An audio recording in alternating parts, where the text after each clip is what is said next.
Baik Bapak, terima kasih. Udah beberapa hal yang disampaikan oleh Kepala Badan Riset dan Inovasi Daerah, Bapak Adi Akwam, Nah, STM, Eng, dan MSc.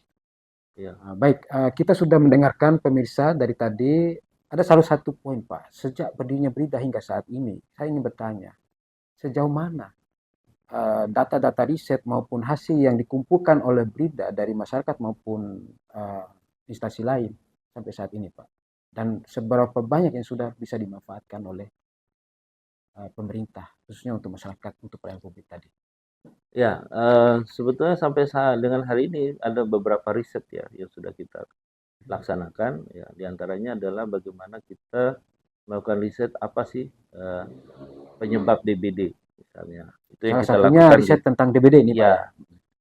Hasil dari riset tersebut kemudian sudah kita buat dalam bentuk quick response analysis ya QRE yang kemudian kita sampaikan pada kepala daerah tentang langkah-langkah strategis kita agar bisa menekan apa namanya Penyebaran penyebaran DBD. DBD. Jadi selama ini kan orang selalu berpikir bahwa penyebaran DBD bisa ditekan dengan fogging. Padahal ternyata hasil riset kita membuktikan justru jauh lebih efektif dengan melakukan pencegahan Oh dalam begitu. bentuk gotong royong untuk membersihkan lingkungan, membuang apa namanya tempat-tempat yang terisi air. Bahkan DBD ternyata dari hasil riset itu menyebutkan bahwa eh, jentik-jentik nyamuk DBD justru hidup di air bersih, Air bersih. bukan di air kotor. Itu hasil penelitiannya. Ya, sehingga kalau Ya. seandainya kita punya tempat kosong Uh-huh. yang kemudian terisi oleh air hujan, Hmm. tidak segera kita tumpah, dia akan berpotensi menjadi tempat hidupnya jentik-jentik Itu si nyamuk nyamuk. DBD. Nah, makanya kemudian kita merekomendasikan ya Ya. pada kepala daerah saja agar menghidupkan gotong royong masyarakat untuk membersihkan lingkungan. Termasuk misalnya apa namanya? Menumpahkan air-air yang Yang tersisa itu. dalam ya Ya. dalam wadah yang tidak Wadah-wadah. tertutup ya baik air hujan barangkali maupun bahkan termasuk air yang ada di kamar mandi. Jadi semuanya harus dalam keadaan tertutup untuk mencegah terjadi apa hidupnya jentik-jentik Jentik nyamuk nyamuk. DBD. Nah, itu salah Salah satu satu. yang kami Rekomendasikan. rekomendasikan. Ada juga tentang riset tentang batu bata tanpa pembakaran.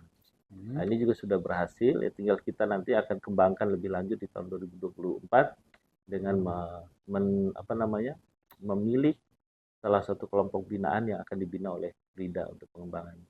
Langsung aplikasi ke Iya, masyarakat. akan diaplikasikan ke masyarakat. Terus kemudian juga ada yang kita sudah lakukan saat Ya. ini adalah apa namanya riset mengenai bahan pangan tambahan Oh sudah itu yang Pak. ya ini Hmm. sedang dalam proses walaupun belum selesai.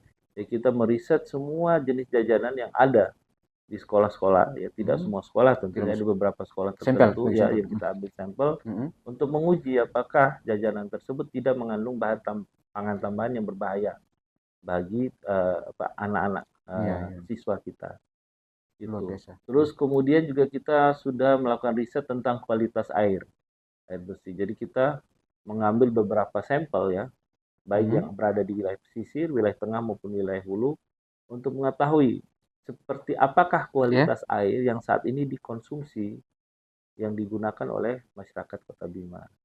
Dari mana dia mendapatkan air, terus seperti apa namanya pemanfaatannya untuk Pemanfaatnya. apa saja, Ya. termasuk kemudian bagaimanakah kualitas airnya, mulai dari TDS-nya ya, terus kemudian apa namanya apa kandungan Kandungan logam berat dan lain ya sebagainya.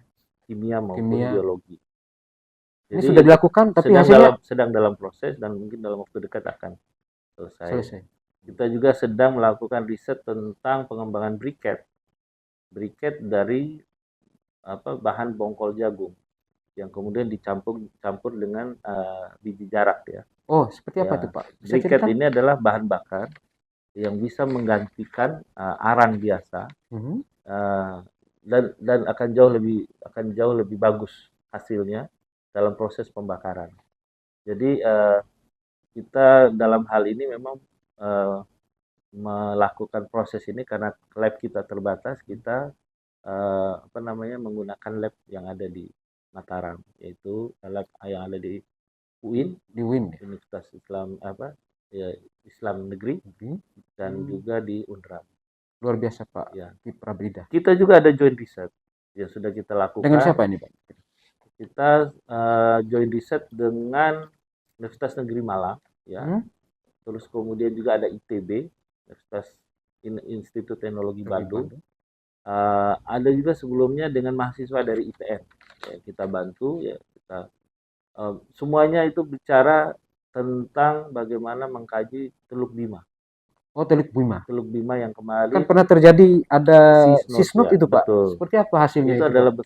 bentuk dari pencemaran yang diakibatkan kadar kadar natriumnya yang meningkat. Jadi di riset pertama yang pernah dilakukan itu membuktikan bahwa meningkatnya kadar natrium itu salah satunya disebabkan oleh kandungan natrium dalam pupuk urea yang digunakan untuk penanaman jagung di wilayah hulu. Oh, pupuk di gunung ini Pak maksudnya? Ya, pupuk yang ada di hulu mengalir bersama air yang dari atas? Air yang dari atas ya. Air hujan, air limpasan hujan yang turun di hujan, kemudian menumpuk ke sungai dan kemudian mengalir ke laut di Teluk Bima. Oh begitu prosesnya. Ya, itu adalah riset yang kemudian membuktikan itu salah satu penyebabnya. Terus yang kedua adalah riset yang berikutnya yang dilakukan Universitas Negeri Malang ya, akan mencoba intervensi seperti apa yang bisa kita lakukan sehingga untuk bisa mengurangi kadar pencemaran yang ada di Teluk Bima. Dan termasuk di situ ada beberapa jenis tanaman yang diperkenalkan. Itu diantaranya adalah tanaman enceng gondok dan kangkung. Oh, enceng gondok bisa itu Pak ya? Ya, jadi enceng gondok memang salah satu jenis tanaman yang bisa menetralisir ya kadar-kadar racun dalam air. Terus kemudian riset yang ketiga yang dilakukan oleh ITB adalah mengetahui seberapa jauh daya dukung daya tampung dari Teluk Bima untuk menerima aktivitas-aktivitas yang ada di atasnya.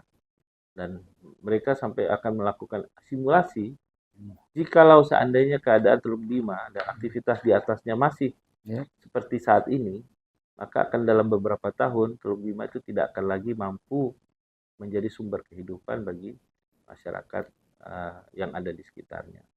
Sehingga nanti perlu tindakan-tindakan tertentu yang harus dilakukan untuk mencegah terjadinya pencemaran, tidak hanya dengan mengintervensi melalui tanaman tertentu ya, tapi pengaturan land use, pengaturan pola penggunaan lahan yang lebih sustainable, yang lebih baik, yang berada di sekitar Teluk Bima, sehingga mencegah pencemar itu datang dan menumpuk di teluk itu. Artinya udah banyak hal nih yang dilakukan oleh Brida ya, berkaitan alhamdulillah sudah banyak sebetulnya, dan itu semuanya kita hajatkan untuk sebesar-besarnya bermanfaat bagi masyarakat. Luar biasa Pak. Artinya pemirsa, baru setahun berdiri Brida telah melakukan berbagai hal terkait dengan baik riset maupun inovasi, dan sudah merekomendasikan beberapa hal berkaitan dengan hasil riset tersebut. Salah satunya adalah terkait dengan pencemaran laut, DBD, dan juga masih ada yang dijelaskan oleh Kepala Brida itu sendiri tadi. Dan terima kasih Pak Kepala atas paparannya. Sama-sama. Dan kita akan berjumpa kembali pada sesi yang berbeda dan narasumber yang berbeda. Terima kasih atas perhatian Pak pemirsa. Kami mohon undur diri. Assalamualaikum warahmatullahi wabarakatuh. Terima kasih Pak.